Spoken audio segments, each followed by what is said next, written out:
Honorable, this is a sad situation indeed, and I'm glad that the nation is listening to this interview on national matters. Do you have opportunities to meet President Edgar Chagwa Lungu? Do you have that opportunity? In your capacity, do you call him, or have you made an appointment to say, Mr. President, can I see you? Because this nation needs your brains. This nation needs your experience. Not that you are looking for a job. Do you call him? I have never called him. He has called me. We have never met. He has called you? Yeah. But you have He has called me once, but we have never met. Do you have plans of just calling on him to say, Mr. President? Because we're talking about national matters. Do you have plans? You mentioned that I haven't gone to explain how I ended up in Brussels. I was there for 3.5 years. I did all the work, left the secretariat at different place as a Secretary General of an organization for 71 countries in Africa, Caribbean, and Pacific. You were the General Secretary? I was Secretary General. And they were cooperating with 15 countries of Europe, the whole of Europe. So I was looking at affairs of 86 countries for 3.5 years. And when I finished my job, that is when we produced the famous Cotonou Agreement. For the first time, this agreement was for 20 years. It had that futuristic vision. I was supposed to get a renewal of my contract because I did 3.5, and they had spent 1.5 quarreling about choosing a Secretary General. So I only took the balance. And then they said, you can continue so that you implement the Cotonou Agreement for the next 5 years. And the people that said, we can't support you were my government. The government of the Republic of Zambia? The government of the Republic of Zambia. Some presidents sent their emissaries to see the government here, and they just said, not this one.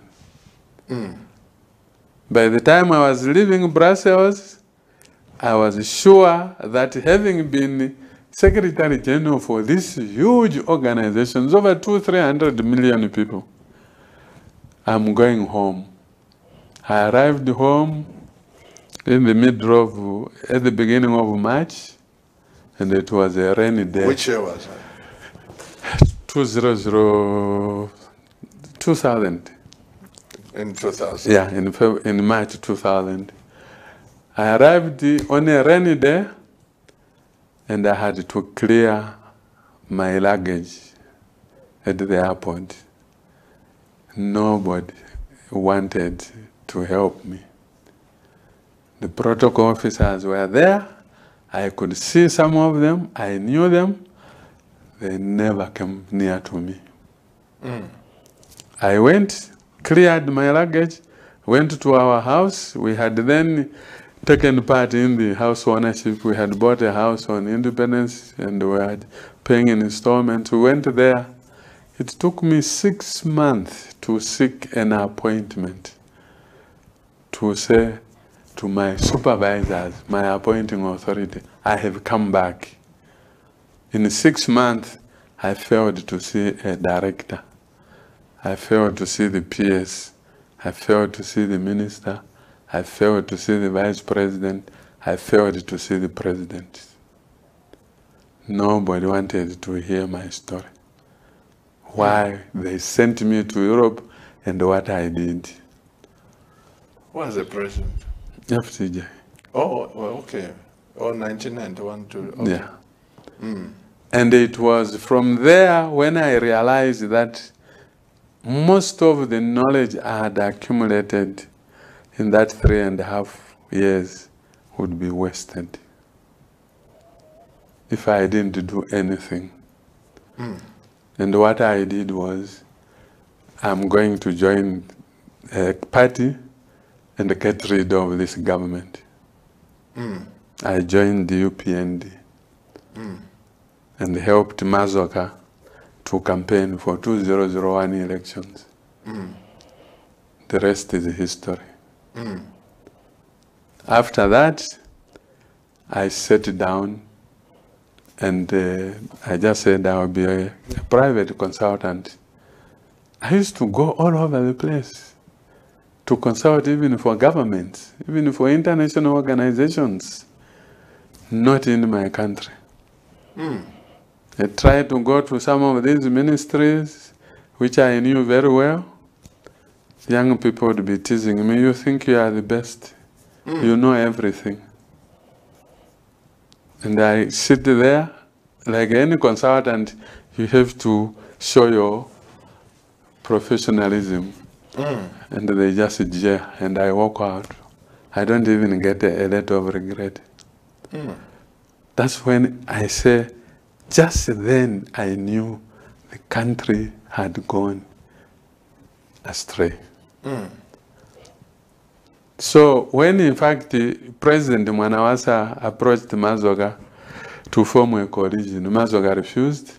He gave him the latitude. You can choose any of my people.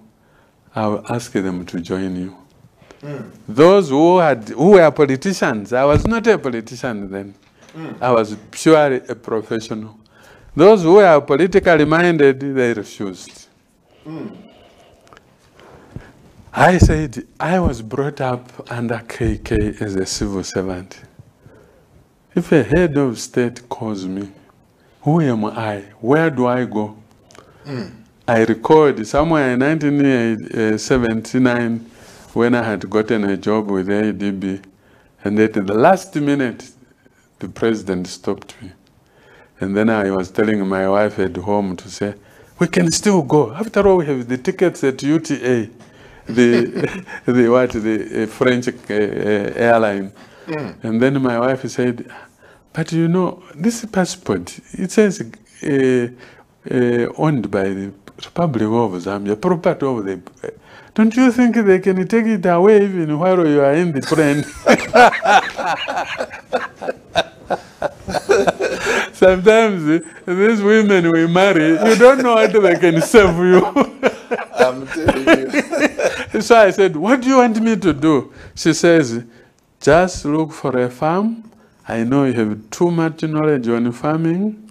We go farming. It will pay your mind.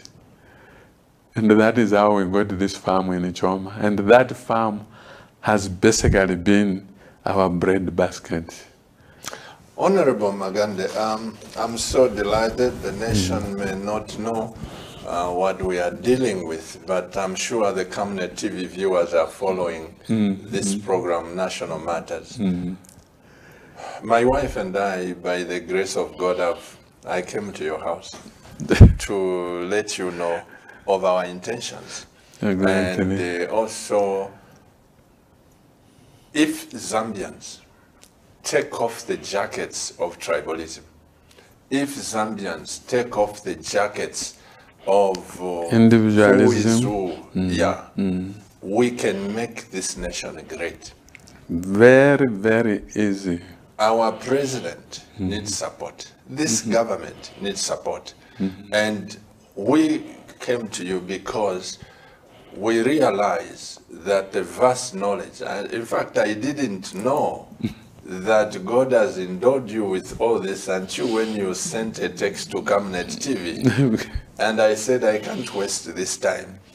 I still believe that Zambia can and will bounce back economically through agriculture. I know in your time, you gave away the mine.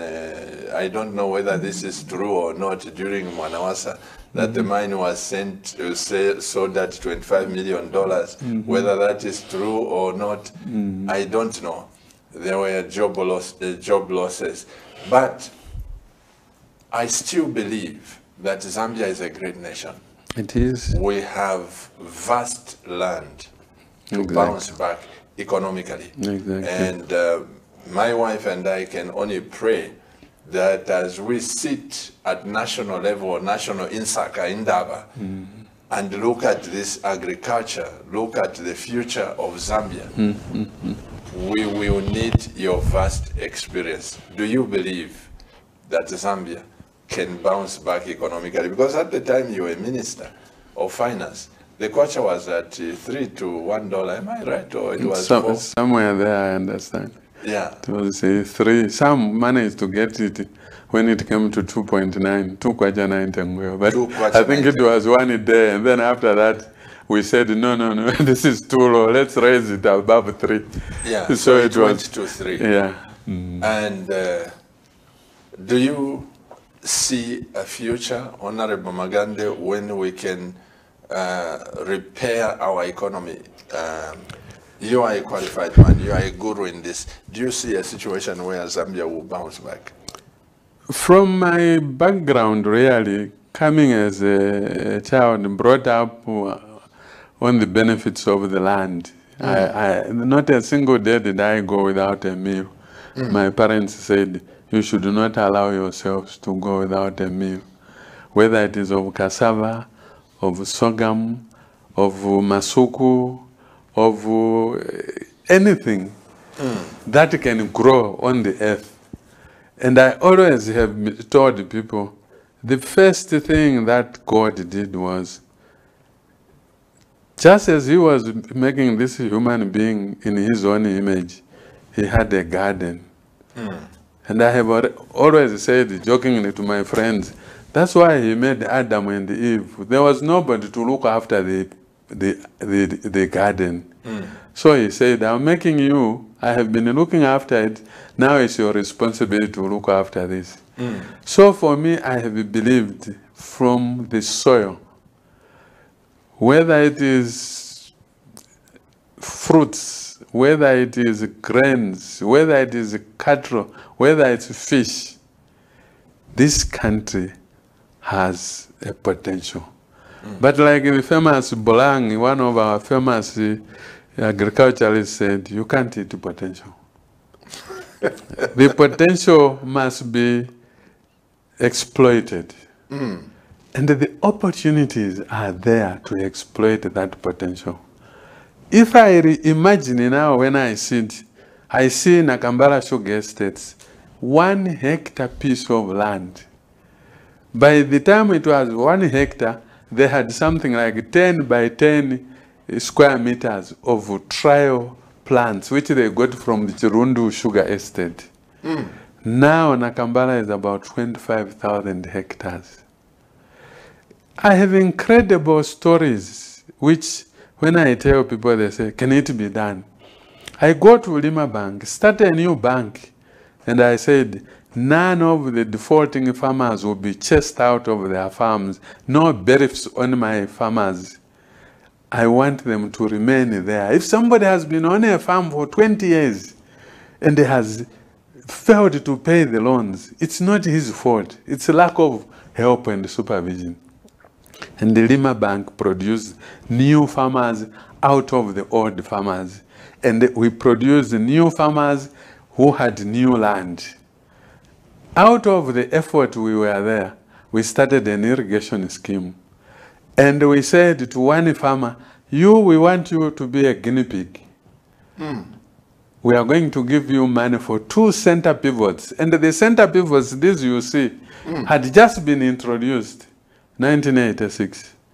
And I said, 2 center pivots will come to you here. I know these Bazungos have center pivots, but I'm starting Zambian farmers. And the young man said, no, please, not me. It's difficult. I said, it is not difficult. You can do it. And we lent him money for 2 center pivots in 1987. He ended up being the biggest producer of grains. He was producing 10% of Zambia's requirements in wheat, sorghum, and maize. one farmer. Out of 2 center pivots Lima Bank gave him. And I said to myself, so if this man can produce 10%, we only need 10 of these to produce 100% of Zambia's need for wheat. Yeah, 10 times 10, it's 100%. And then after that, the rest of the farmers, as we help them, all that produce goes somewhere, perhaps locked up into silos. Then I started dreaming, Pastor Jeruba. I said, so this Joseph didn't do the impossible. It's possible. It can be done. And right now, the farmer is there in Mukushi. 4 years ago, some berries go there. They want to take these 42 center pivots. Is this Chilala? That's right. And now he's getting old, and I always dream of another 10 Chilalas. I can't find them. When I was at finance, really, Pastor Jeruba, when I thought of projects like that, I would just tell my old man in Skatan, I say, I think you are tired. I'll help you to plan. If you can't see the opportunity of growing Artemisia shrub, which is used for making coatem, which is the medicine for malaria, I said, then I'll leave you. I'm going to give somebody else money. And the old man will be saying, but then my ministry will be dissolved. I say, so tell your people, we want to produce Artemisia, and we produce this for sale to companies that are making coatem. And because this is a crop, a plant which will be grown out there in Mumbwa, the people will even eat it as vegetable, and that eating will make them immune from malaria. And someone says, but where do you get these ideas? One of my friends says, but you are thinking, now this is 2006, and you are thinking of 2050. Will you be there? I said, no. I will be there. I told him, I said, I will be there in 2050. But I will be bones, which will turn into calcium for the mango tree, for my grandchildren to have sweet mangoes. And he said, you are a dreamer. I said, it's those who dream that make things happen. My goodness. And the opportunity is there. We have now all these young people unemployed. Right, like now, this COVID has just brought us a terrible mess up. So, if the government has heard about your project, and they say, we'll support you, it's not our money. We are bringing money, not from the IMF, we are bringing from the private sector to come here and make employment for our young people. Sometimes I hear of somebody who wants to do some project somewhere. I just jump on it. I said, I know people at finance. I'll ring them. And 2-3 days, I'm trying to get to this number of an officer there who deals with the loans, cheap loans. By the time I get to him, he says, I consulted my officer. He said, we don't think we need this now. And then you say, what is all this knowledge for? Honorable Magande, please leave your door open for Camnet TV. My wife and I are very passionate about this country. I'm excited. I can tell you that my wife and I have had the opportunity to pastor bigger churches in America with huge salaries. I had the opportunity, my friends in the Caribbean are listening. I met the first Prime Minister of Antigua, Honorable V.C. Bird. He has gone to be with the Lord. When I preached there, he gave me land. He said, Pastor Chilu, I want you to build a house here. Come and live in Antigua. The president, the head of state, I will support you. But after we prayed, my wife and I felt it wasn't right. Let's go home. Because of the passion I have for Zambia, I want to live in a Zambia that is economically viable. A Zambia where there is no Tonga, No. no Bemba, No. no laws, No. a Zambia where we are all one, as brothers and sisters. That's the country I want to live in. And this country has the biggest, on the screen, my tears just come out. What is it that they are fighting for? He has given us everything. Right now, last week, the government security people are fighting villagers in